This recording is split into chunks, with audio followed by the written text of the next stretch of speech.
Okay.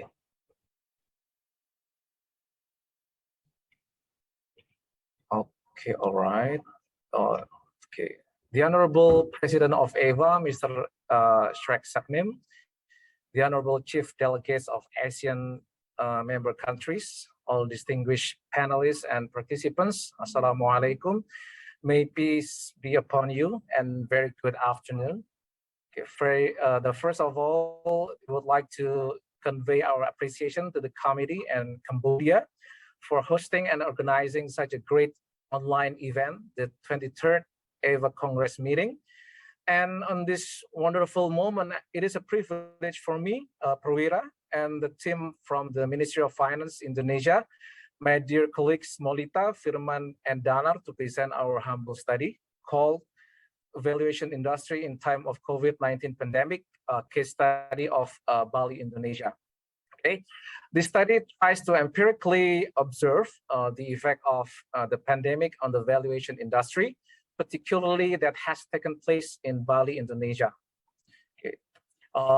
Bali is one of the most prominent tourist destinations in the world. We all know that. For decades, every single year, millions of visitors around the globe have flooded and enjoyed Bali with their beloved ones.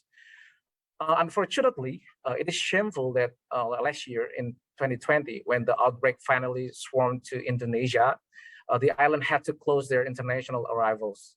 It then drove Bali on downward spiral and, of course, quickly shattered its economy. We initially presumed that Keynesian supply and demand theory and the purchasing power parity took part in this dramatic episode. Okay. What we've got here, okay. The pictures on this slide show the differences between the two situations, pre-pandemic and when pandemic forced Bali to shut down. On the left one, you can see we noticed tourists walking around on one of the tourist attractions in Bali. Meanwhile, in the upper right, at the same spot, there's no people there. Okay. Luckily, wildlife expressed their compassion. Here we've got a group of primates supporting the locals to keep the vicinities look alive, of course, because of the absence of the tourists. Okay, next slide. We'll show you the national perspective, as every country did. Indonesia also suffered a series of unfortunate events back to back caused by the COVID-19 pandemic.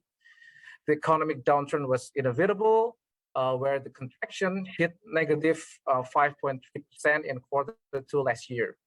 In 2020, when we look at each sector, it came across that the transportation and storage industry recorded a significant decrease by a negative 22% compared to 2019, meaning restrictions on logistics and people mobility carried a significant impact. Related to such facts, and especially in terms of tourism, a 10% decrease is shown by the accommodation and food service activity sector. Okay, and then why we select Bali? If Mr. Harizul, the panelist from the morning session, presented the big picture of the country report of Indonesia, while our study is focused on the most affected territory in terms of economy and valuation business. When we scrutinize to this province, numerous unpleasant facts are perfectly depicted by its economic growth and some sectors. The forthcoming slides will explain. Okay, the extreme and sudden change caused by COVID-19 made Bali the perfect example of mini economic crisis that influenced local valuation business. The economy of Bali was dragged down to a negative 11%, and it was the lowest nationwide in last year, okay, in 2020. Transportation suffered a 36% decrease, as well as accommodation that dropped by 30%. So both are the top two. This situation was the worst nightmare ever that Bali had experienced. Even when bombing happened twice in 2002 and 2005, the incidents did not significantly impact their economy. The following year, there was some decline, but foreigners and local tourists were still landing in Bali. Okay. Here, reflecting on both situations, we identify at least three major factors that make the COVID-19 pandemic the most severe threat Bali has to deal with. First, the restriction policy on mobility. So the border of Bali has been closed for international arrival for more than 15 months. Regarding Bali's red status, the authorities even strictly monitor domestic trips in and out Bali. Domestic travelers are allowed to fly there, but they need to prove that they are eligible and safe. So tight that the policies were made people stay at home. Okay. Secondly, we already know that tourism and hospitality industry is the backbone as well as the essential sector for Bali. So when the pandemic has spread and reached Bali, people have no choice other than to avoid this. It is shown by the graphic. International tourism was reduced by negative 83%, while for domestic, negative 56%. No traveling and no tourists, and of course, means no income for Bali. Moreover, it happens so massively that it devastated their core industry. The third agent is the geographical factor.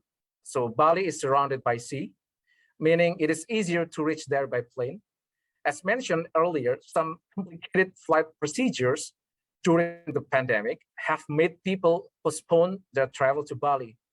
And on the other hand, it is also challenging to drive there. A different situation happened to other local attractions outside Bali, suppose like in Java Island, where people on business trips or domestic tourists can stop by or stay overnight at some tourist spots along their way. And automatically it will rescue hotel occupancy in such areas, while it was even difficult to have one single-digit occupancy in Bali. Okay, for further explanation, I would like to invite my dear colleague Molita. The time is yours. Okay, thank you, Ira. Hello and good afternoon, all participants. Okay, to observe the impact of the pandemic on the valuation industry, our team collect data by seeing annual reports of Bali's appraisal firms, performing survey, holding focus group discussions with Bali's valuers, and also impromptu interviews with selected partners. As predicted, overall, the trend is downward either for valuation volume or total income. We can see it. The slope shows a negative 37% for client engagements, which caused income shortage by 24% in 2020. We can see here also that the status gap was created between April and May. It was precisely when the authorities imposed a national lockdown policy. And then the volume bounced in June and has demonstrated a positive trend until October, but then went down again during the end of 2020. Okay, next slide. Furthermore, service classification in Bali is dominated by residential property valuation and property valuation, where their intentions are mostly for mortgage or debt covenant and auction. All graphics pointed out the dwindling volume in 2020.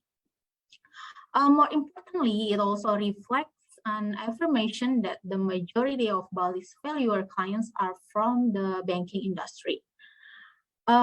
Here we can imagine how vulnerable the valuation industry is in Bali.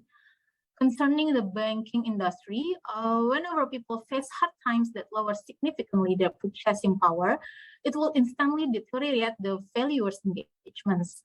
Banks will conservatively hold back credit proposals or mortgage and possibly exert the option of performing auctions. Nevertheless, auction during an economic crisis is also undesirable due to low purchasing power, or the potential buyers will try to hit at the lowest price. It is also another empirical evidence since the 1998 and 2008 crisis to demonstrate how in the resilience of the Indonesian banking industry to cope with the economic crisis. Hence, the local valuers are supposed to be searching or developing other potential clients. Okay, as a matter of fact, all Bali appraisal firms have exerted their best efforts to survive. According to our survey in 2020, they rationalized their employees to compress operational expenditure. Almost 60% of them laid down less than 10% of their workers, and the rest are between 10 to 25%. However, an improvement in 2021 is signified by recruitment done by 27% appraisal firms.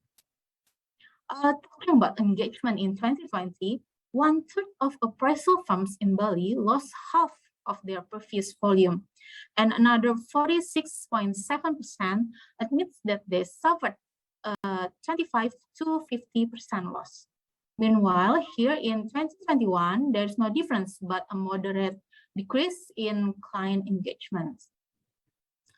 To rescue client engagement volume, most of them offers a rebate to their client on the fee they charge. 2/3 of them have given 10 to 15% discount since last year. Next slide. Amid unfavorable conditions, we found 2 appraisal firms demonstrating resiliency and positive trends in 2020. In general, both of them were doing dissimilar business compared to other appraisal firms in Bali. The anomalies here could be recognized from 3 factors. First is networking or affiliation. Networking or affiliation might come first since having international partners or branches outside Bali would benefit them. We can see that during the pandemic, such a business relationship has a higher probability of providing engagements. Moreover, when their affiliation could not enter Indonesia, specifically Bali, it then becomes opportunity for appraisal firms. The second is the notion of leaving their comfort zone is the best option that valuers in Bali should take.